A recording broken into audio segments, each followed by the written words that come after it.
We're back. I look like a bum again. It's Friday, and today we're working on the Fox body. We're gonna be working on getting this. Keep this way. We're gonna be working on getting this tie rod taken care of. I've got some new tie rods over there. I think I'm just gonna do this side for right now. To be honest with you guys, I'm feeling kind of lazy today. I just did an oil change on my brother's truck for a little money, so yeah, I'm feeling kind of lazy after that. So I think I'm just gonna do this side because this is the side that's pretty bad. See if we can get some. Oh yeah. Oh yeah. Well, that's the hub, but you can see over there we got a lot of play in our tie rod. So I'm gonna take this boot off first and make sure that that's what it is. As long as that's what it is, we're about to fix the problem. So I just received confirmation from my eyeballs, and yeah, that'll do it. I don't know if you know, but if you do know, you're not supposed to just be able to flop her around like that. So, and don't mind any of this stuff, guys. But yeah, so we're gonna try to get that cracked off of there, and yeah, we'll see how much it's gonna fight me. It's probably gonna be a bad day for me, but we'll see. Alrighty, guys, so we got our new tie rod here. Don't mind that. I was using that as like a reference for how to eyeball align it. But anyways, here's our old one, and here's a new one. So you can tell, obviously, big difference in that. And hopefully we're gonna get rid of our death wobble that we had. So I'm gonna go ahead and start slapping it all back together. Let's get that old tie rod out of there, which this one really wasn't even that bad, but I got a new one, so it's getting a new one while I'm in here. But yeah.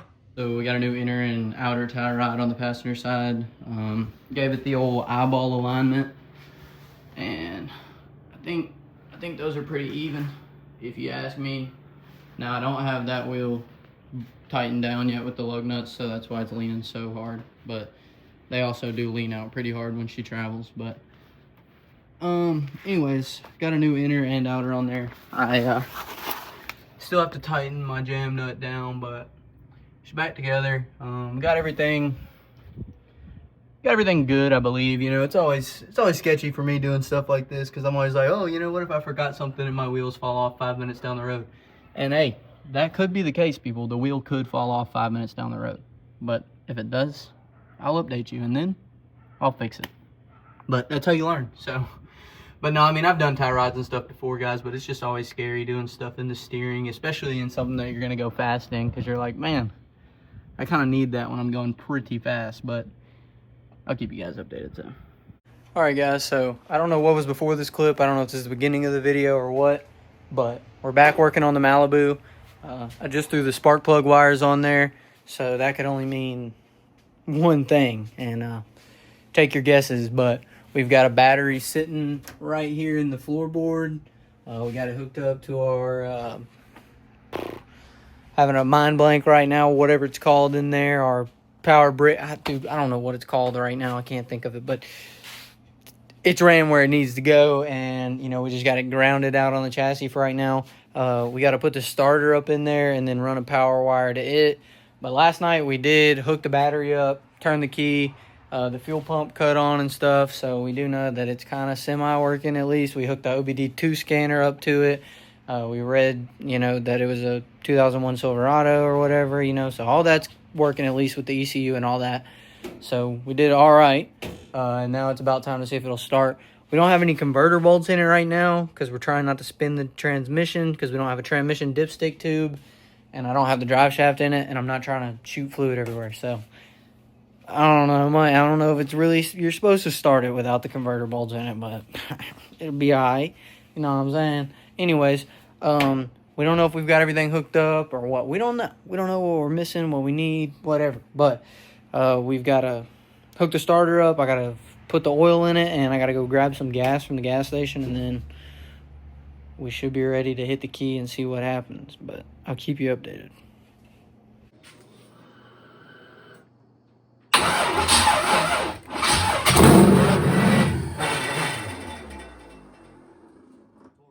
God dang, we don't need to run it without that converter bolts. Holy, you probably just exploded something, but it runs. Woo! Oh, God, YouTube. Jesus. You have to edit some of that out. God dang. All right, guys, so That last clip, as you saw, we did get it started. Obviously, it sounded like we let a grinder loose free willy in the bell housing, but we don't have any converter bolts in it. Don't tell nobody. Not a good idea. But we did it anyways, just because we were being impatient. We wanted to hear it run. We got a fuel leak going on over here. Also, not safe. Shouldn't do that, but we don't, this safety third. Anyways, we got our mass airflow sensor rigged up on there. And, yeah, I don't know. It's just kind of hanging in there. You see everything's all, and we had to use a jumper wire from the starter to the battery. And the battery's in the floorboard. But it works, and that's all you need to know. So from here, now that we know it works, we can finish tidying everything up, make it look better. Hopefully get it working off the ignition instead of a jumper wire. And just little stuff like that, like fix this fuel leak. That's pretty important because obviously we don't want to set it on fire. But we do have a fire extinguisher. We're at least that prepared. But thank God it didn't catch on fire, and it worked. You just got to ignore it sounding like we threw a grinder in the bell housing. But yeah, that's why we cut it off instantly too. But it should run for a second. I mean, it has the VATs deleted and everything that it needs to try to run as long as everything's correct. Now, I'm not going to say that's reading very accurate, and we also don't have any O2s hooked up, so I'm just lying to y'all. It's not going to run very well. But once we get some more stuff tidied up, we'll get back to you. Video. Please don't be anticlimactic.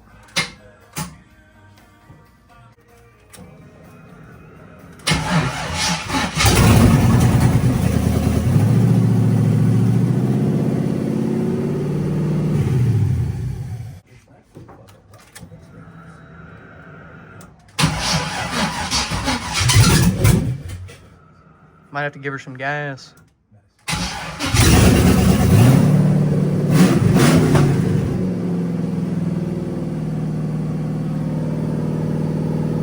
Oh yeah!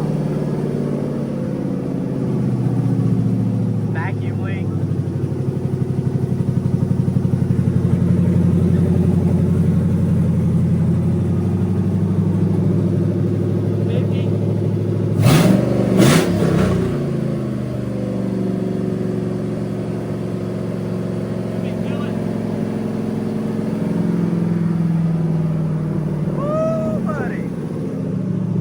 Talk to me. LS Swap G body.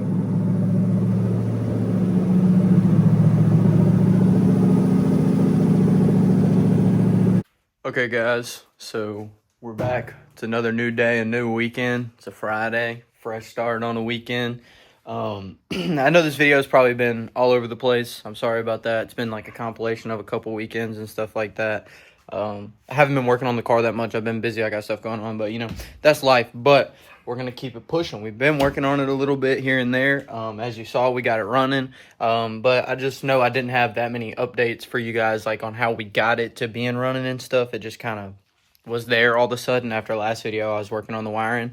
So I'm going to flip the camera around. I'm going to show you guys. We do have it pretty rigged up right now just to start up, but I'm going to flip the camera around and give you guys kind of the rundown on what we did to get it started from where we were in the last video before this. Well, I guess probably 2 videos ago, because I think the last video before this was just my Fox body. But anyways, so yeah, I'm just going to give you guys kind of the update, the basic rundown. We didn't do very much at all, just connected a couple wires, a couple things like that. We did have a fuel leak, which I think we got rid of. We had a ripped O-ring on one of our injectors on the passenger side here. Let's give that a little feel. What is that? Gasoline. So I'd say we didn't fix it. But I don't know where. Oh, that's coming from this fitting right here. Okay. Anyway, so yeah, slight gas leak. But let me flip this camera around and I'll give you guys a little update. So, just an update, we got a little fuel leak over here somewhere. I think it's coming out right here. Before it was coming out of this O-ring, but I think it's coming out there. But anyways, so everything's kind of a mess right now.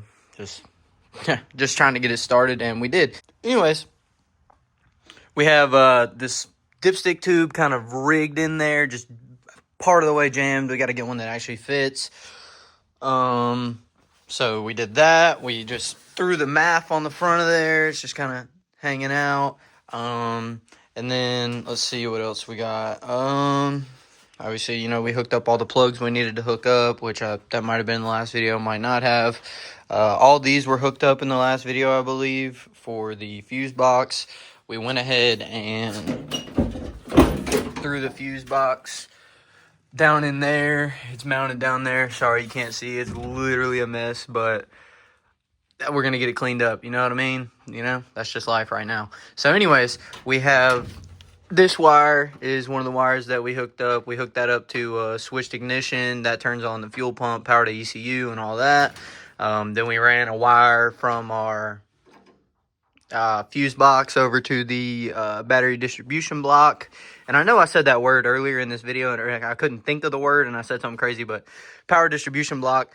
We ran a wire over to that from the fuse box, and then we ran that wire right there, which is it goes from our ignition signal to our starter. So that tells our starter when it needs to turn on.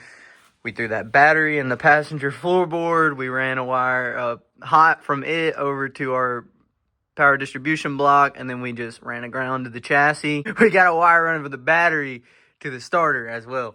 But yeah, anyways, that's about it for all the rigging that we did to get her working or get her running. Now, I don't know if you could hear in the video whenever we first started it, but it does have a nice little tick, which we already knew it was going to have a little rattle on startup. It might go away when it warms up. It might not. I don't know. A little Lucas might fix that, or a cam and lifter swap might fix that. Now, I was going to leave this motor stock cam, etc., for right now, just do injectors and nitrous just to see what we could do. But I don't like lifter ticks, so if this thing has a lifter tick, it's getting a cam and lifters ASAP.